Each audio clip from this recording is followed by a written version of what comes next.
Today you're viewing a tutorial by Cooper Collier with waterswebworks.com. He is lead programmer and has been programming TeamDesk for 9 years. Please visit our TeamDesk expert profile if you're interested and need any assistance or have any questions, and we'll be happy to help. Okay, we're going to cover numeric fields. In our database that we've been building, we currently have only text fields. So if I follow and make a new column and go down here in column types, we have 1, 2, 3, 4 numeric fields. Okay, when are we going to use numeric fields and what are they for? Numeric fields simply contain a number, only a number, so that's 1, 2, 3, 4, etc. And we use them for when we want to do math against something.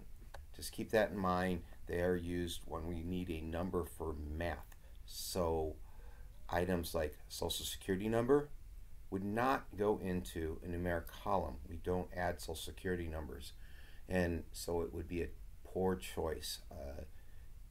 Serial numbers don't go in the column. There are good reasons for that, mainly because we cannot validate, we cannot do certain things against them.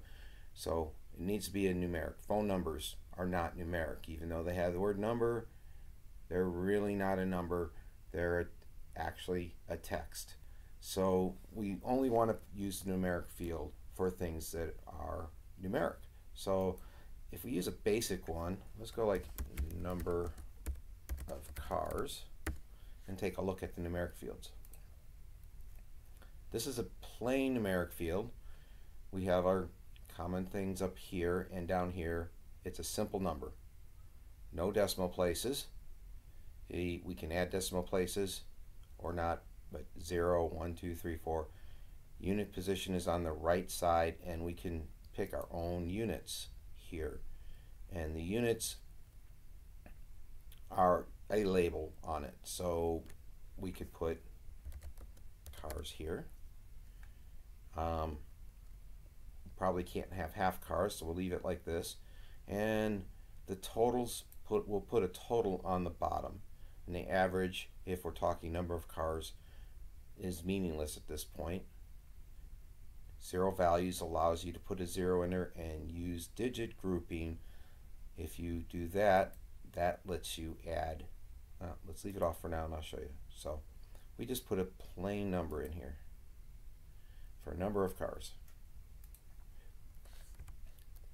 Refresh my database. There's my number of cars, and see it put the label here, 0 and cars. I'm going to add one in here real quick to show you the digit. So let's say if I have 1, 2, 3, 10,000 cars. I'm rich and I like blue Mustangs. Okay, there's a couple things we did here. In the units, as you could see, it put the unit on the right side, but it's just smack up against there, and it just put the, what is that, 10,000? See, it's hard to tell because there's no comma there. So let's fix that. I'll go up here real quick, number of cars, and for units you usually want to add a space in front of it, and if you use the digit grouping, this is what happens. See, digit grouping puts commas where they're appropriate, and putting the space makes it look correct. But what's in this column is 10,000, not 10,000 cars. The cars is a label, just like this is a label up here. This is not part of the number. What we're really looking at is that alone. That's important to understand. Now there's different types of numbers. This is a plain number. We can add another column, and we can do a currency. And if we do currency, it changes the settings here to currency. It puts a $sign in, which is nothing but a label, gives us 2 decimal places, and sets everything for you. So when it's currency, now we're talking dollars and cents. So currency right here, and if we edit it, we would pick 10,000 for that one. And it changes it to look like this, but it still has the entry of 10,000 is the number in there. If we have another number type right here, and percentage, and we're going to pick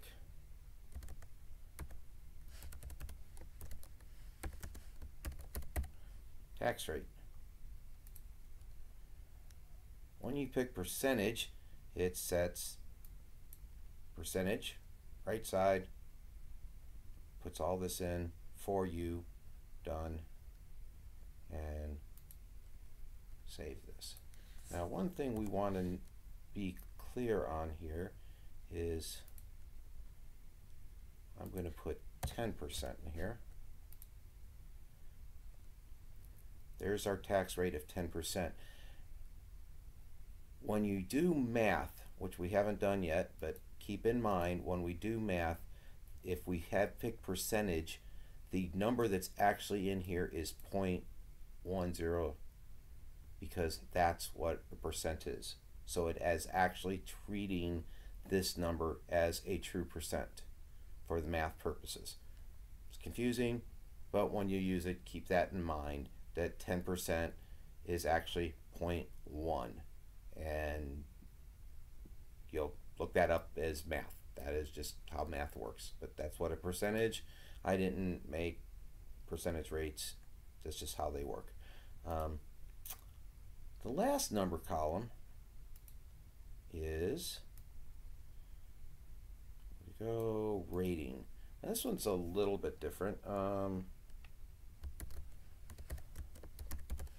This car, okay. Save that.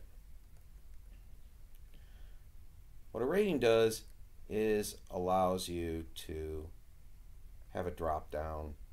It's very similar to a simple number, but now it uses stars instead. The stars are not part of the number itself. The number is 1, 2, 3, 4, 5 right there. But what they've done is anything here is actually a label and it shows up, and so we can do a rating. So we save it, and when we get over here we have a simple rating system now. So if we edit it, now it's a pull down. I'm rating this car as a 2. That's why I've bought 10,000 of them, because they're only rated as 2. Now in this car, I can rate it as a 5. And hey, I only bought one car at a price of $10 with my tax rate of 10% there. There we go. Yes. There's my Pinto at $10 because that's pretty much what a Pinto's worth. But I rated it higher.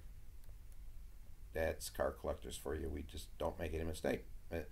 Make any sense, do we? So that's numbers. Just remember that numbers are used whenever we want to do math. If we cannot do math on them, they're not a number. So we need to be very careful about that, or we will have problems going down the road.